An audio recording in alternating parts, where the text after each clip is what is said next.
To conclude I would say that आज के दौर में हम ऐसी स्थिति में हैं कि हम अपनी प्रोफेशनल लाइफ में कितनी तरह की डिग्रीज ले लें या कितने तरह के कोर्सेज कर लें, लेकिन अगर हम इंग्लिश में परफेक्शन नहीं लेते हैं तो ये सभी हमारी डिग्रीज का जो इम्पैक्ट है वो थोड़ा वीक पड़ जाता है, फीका पड़ जाता है। एक्चुअली किसी भी लैंग्वेज के ऊपर पूरी तरह से कमांड लेना कोई सब्जेक्ट ऑफ स्टडी नहीं है, ये अपने आप में कंप्लीट लाइफ जर्नी है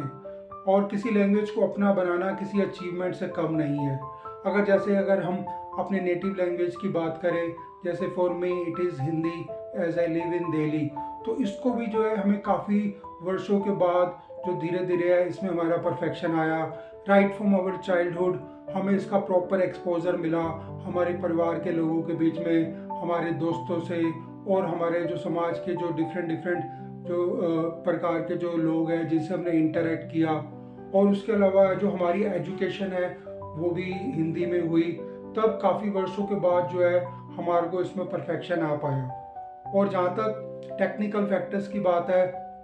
तो हिंदी में अगर हम ग्रामर की बात करें तो हमें इसको कभी सोचना भी नहीं पड़ता, वो ऑटोमेटिकली जो है वो बैंग ऑन होती है। और जहाँ तक वोकेबलरी की बात है तो हमने हिंदी की वोकेबलरी को किसी भी बुक में से पढ़कर नहीं सीखा या किसी डिक्शनरीज उसकी डेफिनेशन को नहीं सीखा, वो जो है हमने हर अपनी लाइफ के रियल लाइफ सिचुएशन में उनको प्रैक्टिकली एक्सपीरियंस किया। तो इसलिए वो हमारे जो है दिलो दिमाग पर जो है पूरी तरीके से सेट हो चुके हैं। लेकिन कई बार क्या है कि हमारे पास जो भी एक लैंग्वेज का परफेक्शन होता है तो उसको जो है हम उसके परफेक्शन को टेक इट फॉर ग्रांटेड लेते हैं या उसकी वैल्यू को जो है हम नज़रअंदाज कर देते हैं। अब सपोज करो, इसको मैं एक एग्जांपल से अगर देखें कि एक व्यक्ति ऐसा है जिसके पास कोई ज़्यादा एजुकेशनल डिग्रीज नहीं है या उसने कोई कोर्सेज नहीं किए, लेकिन वो हिंदी में बोल सकता है, लिख सकता है, पढ़ सकता है, तो ऐसे व्यक्ति को हम अनएजुकेटेड तो कह सकते हैं लेकिन इलिटरेट नहीं कह सकते। और दूसरी तरफ सपोज हमने बहुत सारी डिग्रीज ले रखी हैं और प्रोफेशनल कोर्सेज कर रखे हैं, लेकिन अगर हमारे पास इंग्लिश में फ्लुएंसी नहीं है या इंग्लिश के ऊपर परफेक्शन नहीं है, तो जब हम समाज में आजकल के जो मॉडर्न इंडिया है उसके अंदर जब हम डिफरेंट टाइप के लोगों से मार्केट में जब इंटरेक्ट करते हैं तो कई बार जो है हमें इलिटरेसी वाली फीलिंग आती है। तो इन शॉर्ट हम ये कह सकते हैं कि इंग्लिश को जो सीखना है वो बहुत बड़ा चैलेंज है, लेकिन हम आज के दौर में किसी भी तरीके से उसको अवॉइड नहीं कर सकते। और आज का जो यंग जनरेशन है उसके सामने एक सबसे बड़ा चैलेंज ये है कि उन्होंने अपने कल्चर को और ट्रेडिशन को रिटेन करते हुए इंग्लिश में परफेक्शन कैसे लें।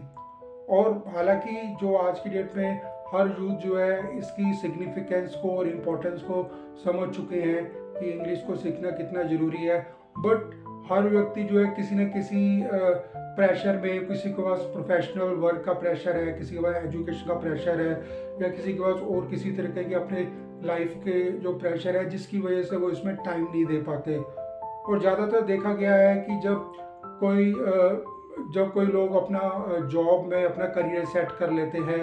या अपनी personal life marital life start कर देते हैं, अपनी किड्स की जो अपब्रिंगिंग में जब लग जाते हैं तो वो इंग्लिश को जो सीखने का जो प्रयास है वो छोड़ देते हैं या एक तरह से वो है जो अपनी नेक्स्ट जनरेशन पे उसको शिफ्ट कर देते हैं। हालांकि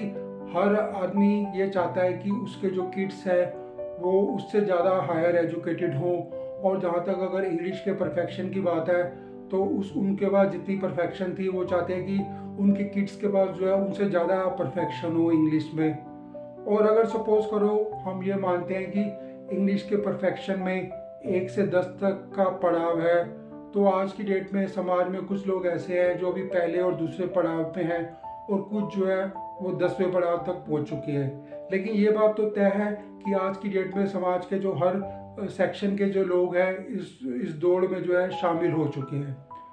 और जैसे कि मैंने पहले भी बात की थी कि आज की डेट में जो मैक्सिमम स्कूल कॉलेजेस है वो इंग्लिश मीडियम का उन्होंने अडॉप्ट कर लिया अपना टीचिंग का मेथड। और उसके अलावा जो कई तरह के एजुकेशनल इंस्टीट्यूट हैं, टीचिंग इंस्टीट्यूट हैं जो इंग्लिश जो टॉट कर रहे हैं आजकल। और आजकल तो वैसे भी जो ऑनलाइन भी इतने प्लेटफॉर्म्स हो गए हैं कि हमें एक जस्ट फ़ोन के क्लिक में हमें सारी इन्फॉर्मेशन मिल जाती है। अदरवाइज़ जो पहले हमें कोई अगर इंग्लिश में किसी को फ्लुएंसी लेनी होती थी या वो सीखना चाहते थे तो उनको कई तरह के महंगे महंगे जो प्रोफेशनल कोर्सेज़ करने पड़ते थे। अब आज की डेट में मैक्सिमम चीज़ जो है वो ऑनलाइन अवेलेबल हो गई है। और एक टाइम ऐसा था जब लोगों को ढूंढना पड़ता था कि वो किससे इंग्लिश में प्रैक्टिस करें, बात करें, क्योंकि उनके परिवार में वो एनवायरनमेंट नहीं था कि परिवार के लोग इंग्लिश नहीं बोलते थे,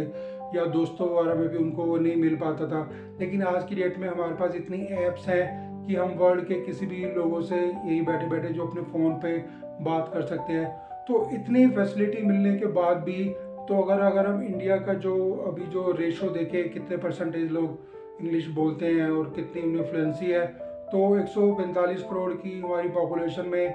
करीब जो 23 करोड़ लोग जो है वो इंग्लिश बोलते हैं,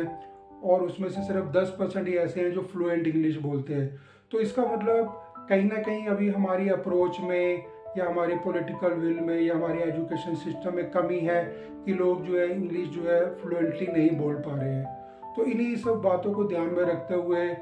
मैंने एक ऐसी बुक को इन्वेंट करने की कोशिश की, क्योंकि मैंने खुद भी इन सारी चीज़ों को पर्सनली एक्सपीरियंस किया था। और जितने तरह के भी जो अभी मार्केट में जो इनोवेटिव मेथड्स हैं, एक्शन प्लान्स हैं, उनको जो है मैंने खुद भी कभी ट्राई किया था। तो इसलिए उन सारे जो मेथड्स थे उनकी एडवांटेज और डिसएडवांटेज को देखते हुए मैंने कोशिश की कि मैं ऐसी चीज़ का डिस्कवरी करूं कि जिसके अंदर में अगर कोई अपना करियर से टाइम नहीं निकाल पा रहा है या अपनी फैमिली से टाइम नहीं निकाल पा रहा है, उसको एक इन्वायरमेंट नहीं मिल पा रहा है, तो वो अपने सेल्फ एफर्ट से और ऑब्जर्वेशन से और अपनी जो थॉट्स को इंग्लिश में कन्वर्ट करके वो कैसे जो है अपना इंग्लिश में परफेक्शन ले सकते हैं। और इस तरह से मैंने अभी जो मिशन वोकैबुलरी के पहले का जो पूरी इंफॉर्मेशन है उसको मैंने हर तरीके से जो डिस्कस कर लिया है। तो चलिए अब हम विदाउट फर्दर डिले हम मिशन वोकैबुलरी के इम्पोर्टेंट फीचर्स के ऊपर नज़र डालते हैं और सबसे पहले इंडेक्स से स्टार्ट करते हैं।